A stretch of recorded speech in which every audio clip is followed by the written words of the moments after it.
বাংলাদেশের বিপক্ষে 3 ম্যাচের ওয়ানডে সিরিজ খেলতে ইতিমধ্যে ঢাকায় পৌঁছে গেছে নিউজিল্যান্ড।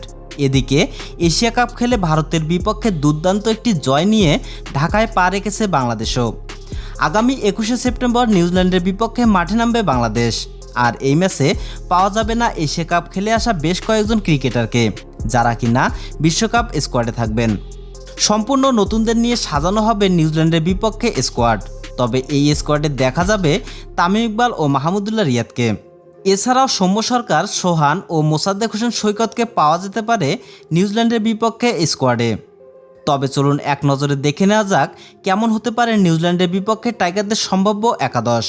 তামিম ইকবাল, লিটন দাস, নাজমুল হোসেন শান্ত, সৌম্য সরকার, আফিফ হোসেন, মোসাদ্দেক হোসেন সৈকত, তাওহিদ হৃদয়, সোহানুর রহমান সোহান, নাসুম আহমেদ, খালিদ মাহমুদ ও তানজিম সাকিব। তো দর্শক, নিউজিল্যান্ডের বিপক্ষে টাইগারদের সম্ভাব্য একাদশ আপনাদের কাছে কেমন লেগেছে অবশ্যই কমেন্ট করে জানিয়ে দিবেন আমাদের ভিডিওর কমেন্ট বক্সে। ধন্যবাদ।